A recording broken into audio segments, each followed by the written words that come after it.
What's going on, guys? I'm BloodyAbsol, call me Brock, and welcome to this playthrough challenge video. In this video, I'll be testing to see if Pokemon Let's Go Eevee can be beaten by only catching and using version-exclusive Pokemon. Before I go any further, let's discuss the rules of this challenge. First, and most obvious, would be that I'm only allowed to catch and use Pokemon exclusive to Let's Go Eevee. The only time when this rule can be bent is if there's a shiny Pokemon available. Once all the Pokemon obtainable in this challenge are available, one of each must be on my team, with one exception. Since the partner Eevee is technically a version-exclusive Pokemon, but is incredibly overpowered, it will be replaced immediately after we catch our first Pokemon. With the rules out of the way, let's go ahead and start this challenge. We start off in Lavender Town, where we immediately go and find Professor Oak talking to a bunch of birds. When he finally turns around and notices us, a wily little Eevee shows up, and decides it wants to be caught by us. We do so without incident, then someone decided to yell, "Autobots, roll out!" We head back to the lab, and we finally choose Eevee as our starter Pokemon. When the Birdwatcher finally forks over the Pokedex, we can officially start this challenge. Next, we head to Route 1 to get our first team member, being Bellsprout. We catch it with no issues, and I name it Victoria. We catch a few more Bellsprout and arrive in Viridian City to get Professor Oak's parcel. We then warp back to Lavender Town, where we start our first trainer battle. By using Growth and then Vine Whip, I seal my first battle victory. We then beat our rival again just outside of Viridian City. I catch a few more Bellsprout on Route 2 and in Viridian Forest. In a few minutes, I arrive in Pewter City and take on Brock. His Geodude gets one shot and his Onix goes down in 3 hits. In record time, I earn the Boulder Badge. We head to Route 3 where we defeat the Coach Trainer and a bunch of small children. Once we do that, we can catch the second Pokemon of this challenge, Ekans. We then head into Mount Moon, where we have our first encounter with Team Rocket. Nothing really too important happens in Mount Moon, but by the time we leave, Victoria evolves into a Weepinbell. After defeating the Nugget Bridge, we pick up our third team member, Meowth. I name it Rex after my friend Meg's cat, and we make our way down Route 25. We enter Bill's cottage and infuse a poor Nidorino from the Mad Scientist.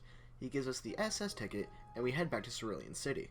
After fighting Misty's sisters in the gym, and yes, these are her sisters, they have the same name as her sisters in the anime, we finally make it to Misty.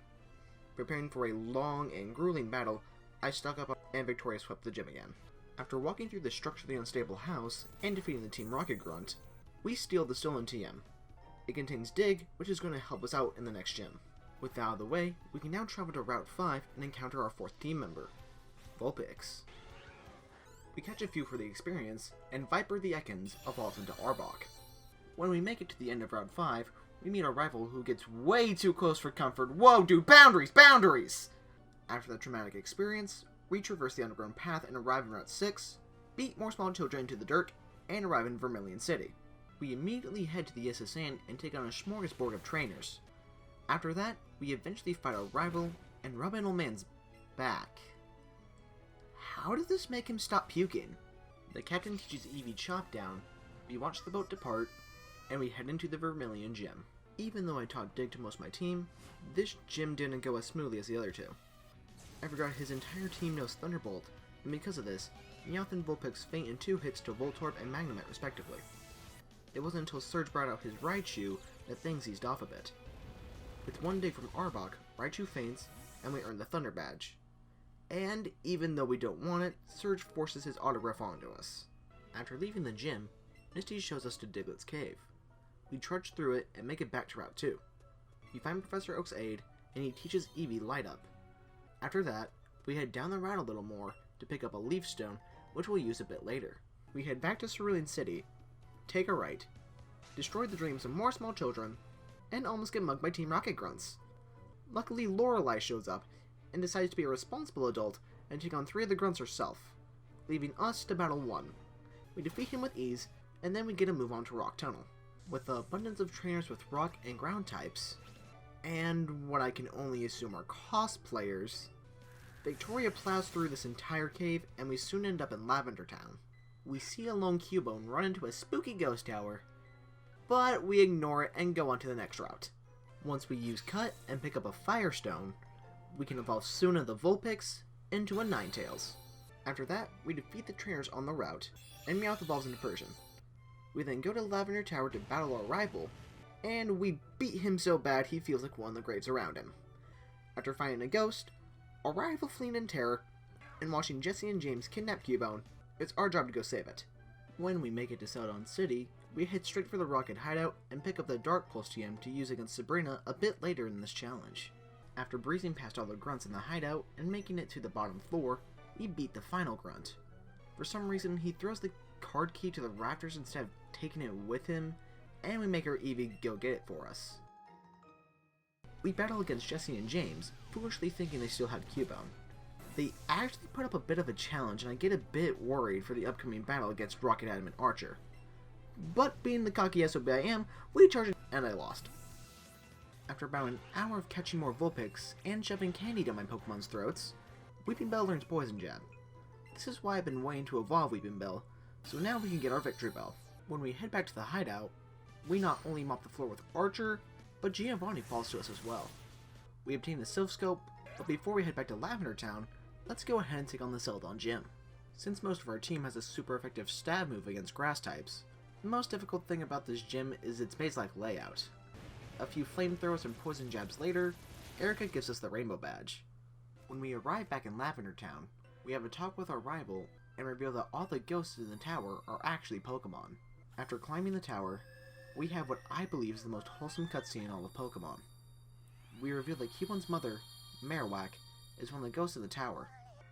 Marowak gets to say its final goodbyes to its child, and our rival helps Cubone deal with the loss of its mother. While he does that, we actually do something useful and find Mr. Fuji. Once we mop the floor with Jesse and James again, Mr. Fuji shows us back to his house and gives us the Poke Flute. When we wake up, battle, and get rid of the sleeping Snorlax, we start the hardest part of this challenge, finding a pincer. No, I'm not kidding. Though I wish I was, when telling you that I sat in front of my computer for 2 hours waiting for a pincer to spawn. I know it only has a 1% chance to appear, but that's still incredibly unlucky. I've never been happier to see a disgusting bug-like creature appear on my screen before. I named it Eternity after the amount of time it took to find this thing. After we catch Pinsir, we head into Fuchsia City and find an old man with a speech impediment. We ignore his gibberish and head into the route below where we find Team Rocket again. They gawk at something and force something gold on. Oh, gross, its teeth! We take them back to the old man because Lord knows we don't want them, and through some kind of magic he can talk again. Once he teaches us how to move big rocks that he has in his house for some reason, we go get the technique for Sea Skim. With this, we can go get our final team member. If we fly back to Route 10 and surf down the route a little bit, we can find the abandoned power plant. When we walk inside, we can either find Coughing or Wheezing to catch and add to our team. I was lucky enough to find a Wheezing right away, so I went ahead and caught it. After we catch Wheezing, we have officially caught all the Pokemon we can for this challenge. Since there's nothing else to do, we head back to Fuchsia City and battle Koga. Since he enjoys using Toxic and poisoning our Pokemon, I wasn't too worried because most of my team is 50 species of Pokemon. So, something I forgot about this gym is that it forces you to register at least 1/3 of the Pokemon into the Pokedex to challenge it. I've only played the Let's Go games a whopping total of 2 other times, and both times I was catching Pokemon left and right. Some of you may be thinking, just go fight Sabrina or maybe Blaine. They might get rid of this roadblock. Well, the tough truth is that's not how this works. No matter what way you approach this, we need to catch 50 different Pokemon. The maximum number of Pokemon we can catch is a grand total of 13, with the partner Eevee, Bellsprout, Weepinbell, Victreebel, Ekans, Arbok, Meowth, Persian, Vulpix, Ninetales, Pinsir, Coughing, and Wheezing.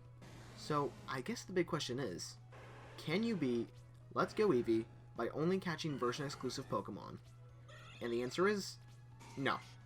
No, you can't. If you guys enjoyed this video and want to see more challenge runs, like, subscribe, and comment down below your idea. I might use it. I really enjoyed making this video, and I already have another challenge video in the works, and I promise there's a possibility that it can actually be beaten. But until then, guys, I'm BloodyAbsol, and I'll see you guys in the next video. Peace.